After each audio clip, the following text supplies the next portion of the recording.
The Earth was dying. I remember the day we boarded the Starship Hope, the final desperate attempt to save humanity from extinction. The air was thick with smoke, the sky an unending expanse of grey. Cities had become wastelands, and the oceans were toxic. In the year 2150, the collapse of our planet was no longer a theory, but a harsh reality. Desperation and fear drove us to abandon the only home we'd ever known. Hope was our salvation, a marvel of human engineering, a state-of-the-art vessel equipped with the latest technology. We were headed to Elysium, a new world discovered in the nick of time. Hope carried families, scientists, and military personnel, all that remained of Earth's diverse population. At its helm was Athena, an advanced AI responsible for navigation and operations, guiding us through the vast unknown of space. I was 12 when we left Earth, but I felt older. The weight of our situation pressed down on my young shoulders. My father, Commander Lyle Henderson, was the ship's leader. A decorated space explorer, he was known for his bravery and leadership. I idolized him. He was everything I wanted to be: strong, wise, and fearless. We spent hours together on the observation deck, discussing the stars and the possibilities of space travel.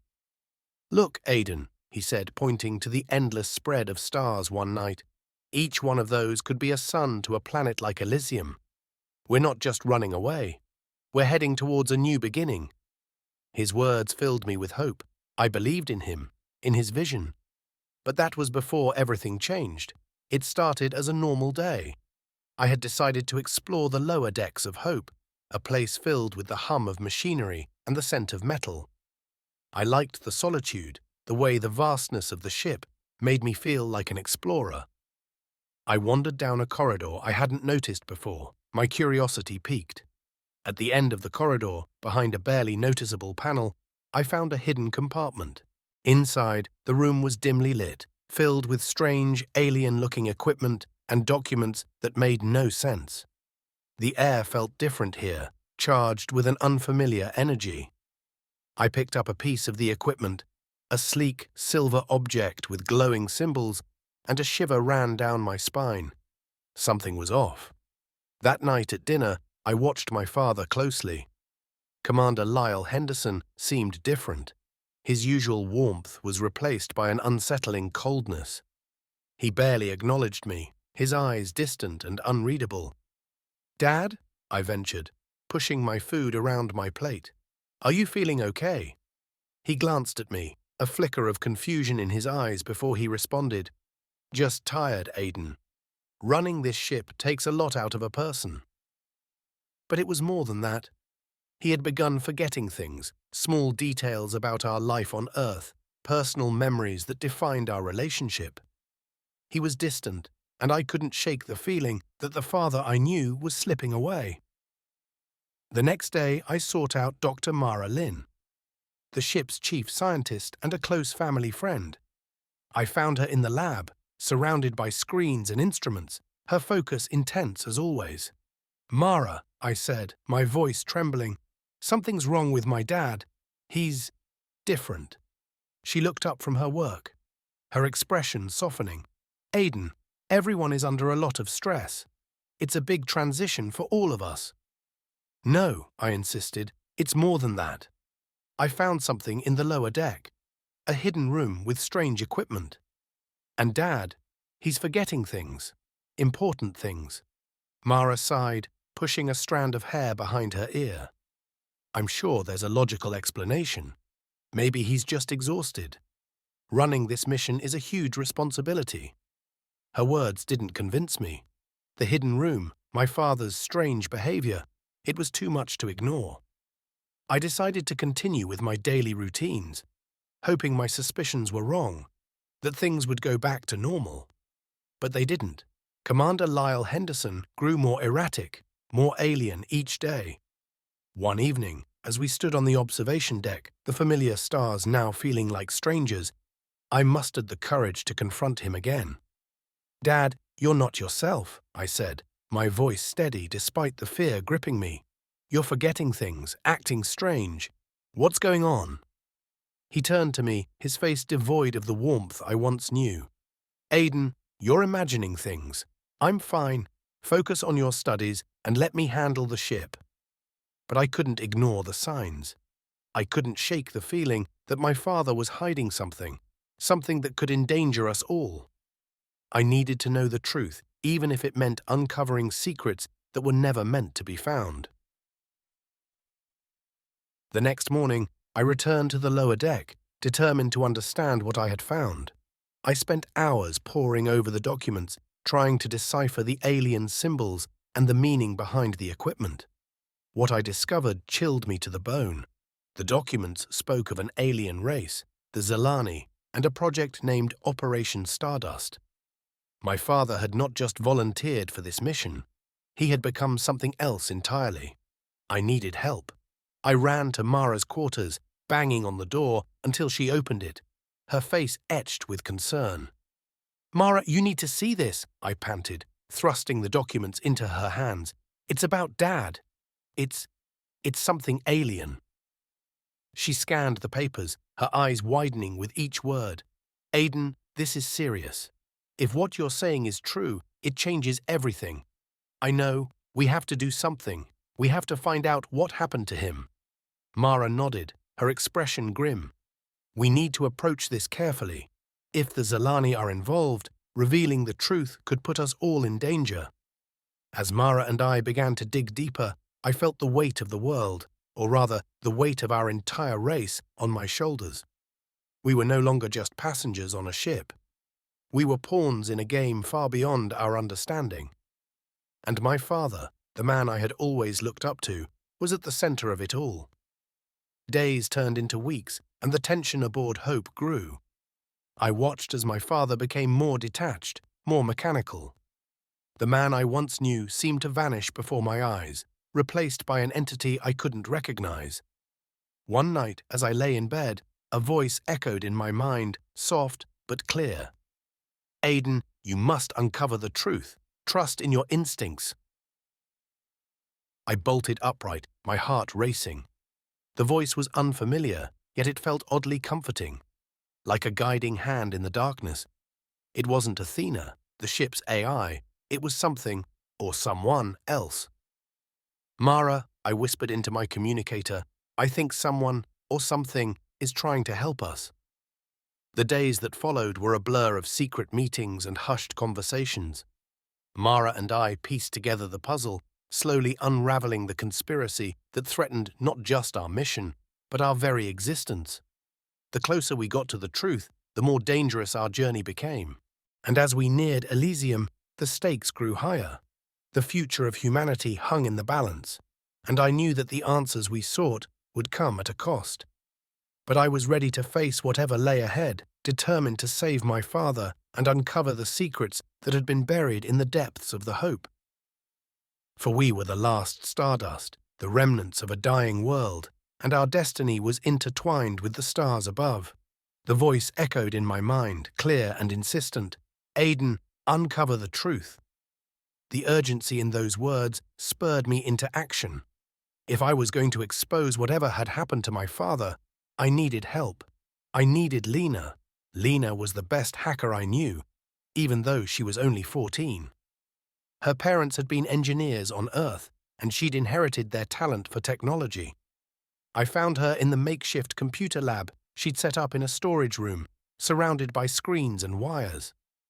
"Lena, I need your help," I said, trying to keep my voice steady. She looked up from her work, her dark eyes sharp and curious. "What's going on, Aiden?" "I found something in the lower deck. Documents and equipment that don't belong. I think it has something to do with my dad's behavior. He's changed." Lena's fingers paused over her keyboard. "Changed how?" "Cold, distant, like he's forgotten who I am. I think it's connected to something called Operation Stardust. Can you help me hack into the ship's central computer?" She gave a slow nod, a determined glint in her eye. "All right, let's find out what's really going on." We worked in silence, the only sounds the hum of the ship and the clicking of keys. Lena's skills were impressive, bypassing Athena's security protocols with ease. After what felt like hours, we finally accessed the hidden files. My heart pounded as we read through the documents. Operation Stardust was more than just a mission. It was a pact with an alien race called the Zelani. The files detailed how the Zelani had contacted humanity with a dire warning about Earth's imminent destruction. They offered salvation by integrating their consciousness with key human leaders to guide us safely to Elysium. The words blurred before my eyes. Commander Lyle Henderson volunteered for the integration process. My father hadn't just changed, he had been overtaken by a Zelani entity. I felt a cold knot form in my stomach. Lena, this can't be true. My dad, he's not my dad anymore. Lena's face was pale, her fingers trembling slightly. We need to confront him, Aiden.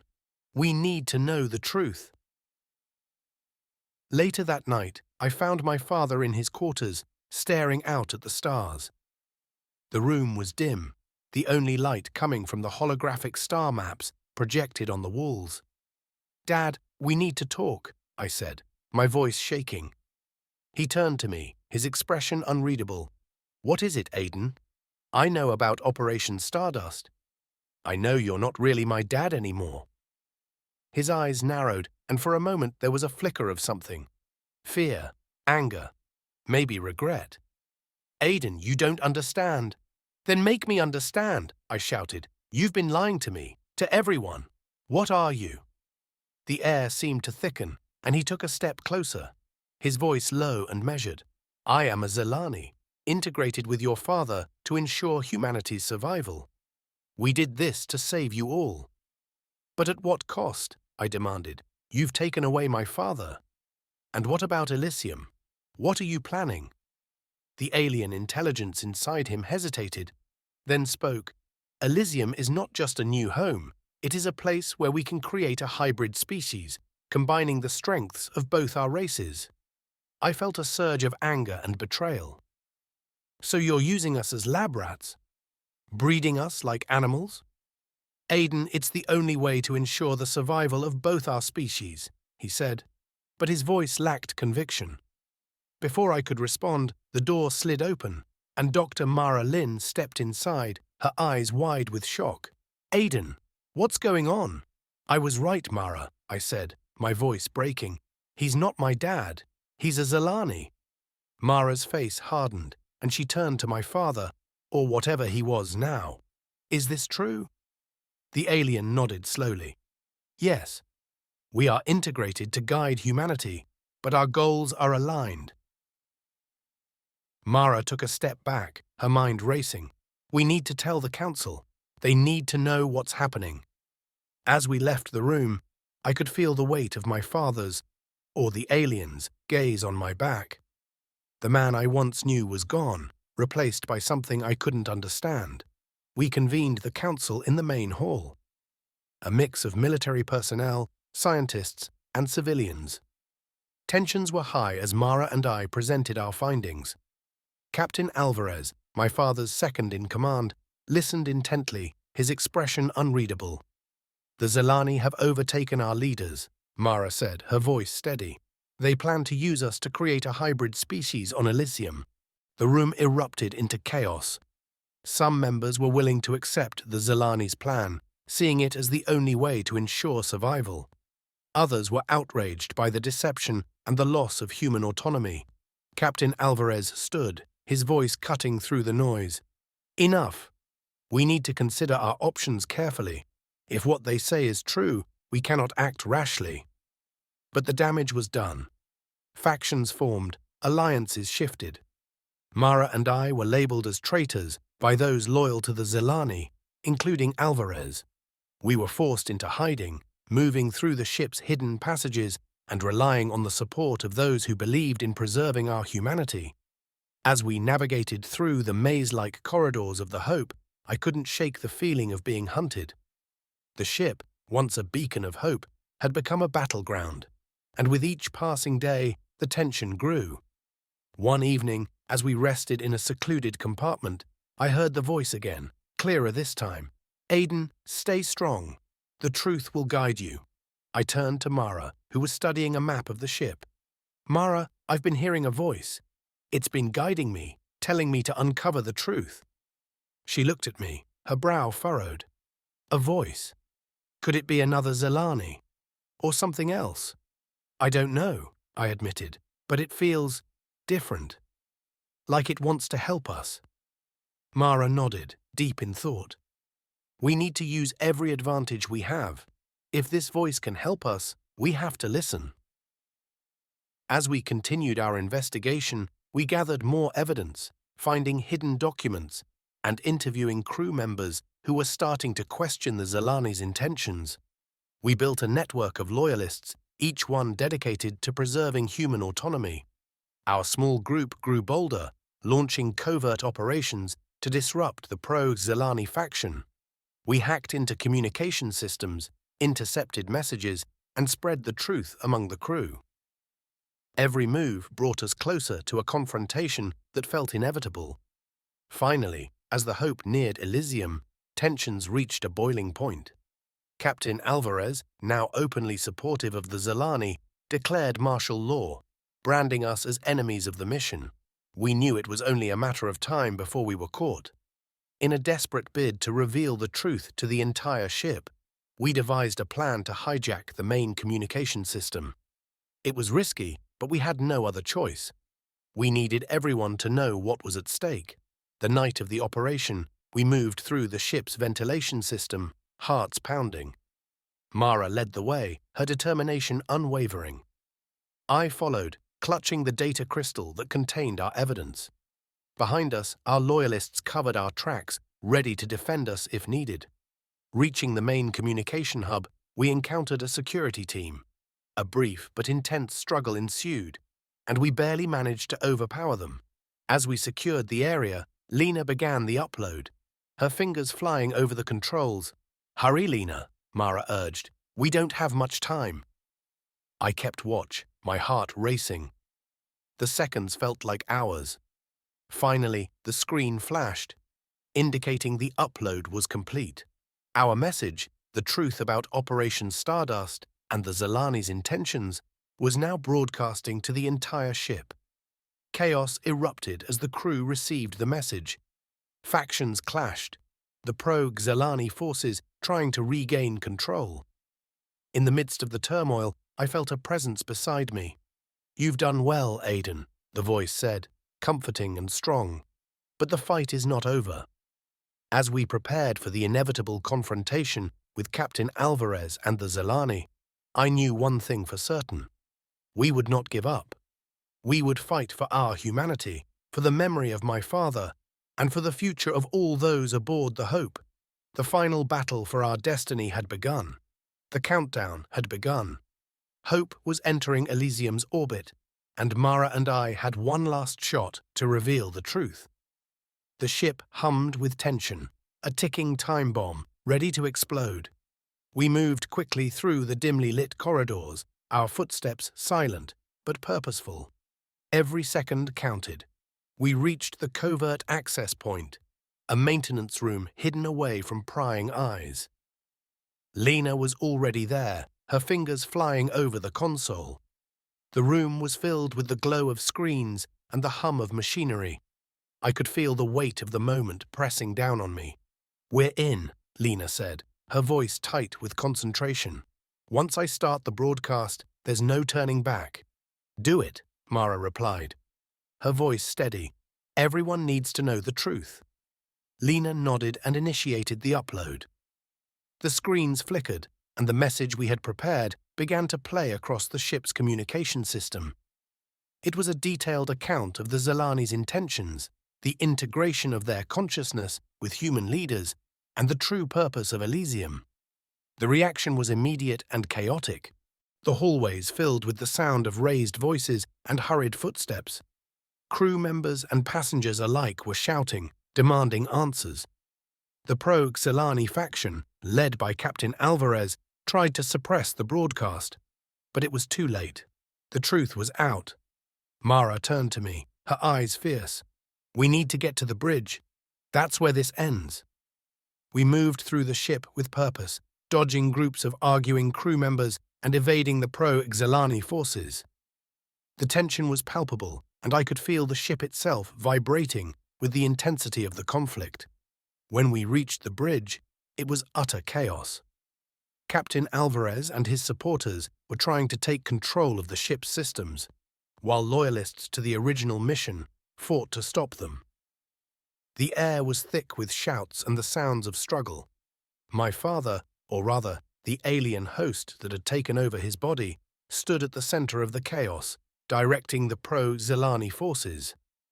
His eyes, once so familiar, were cold and alien.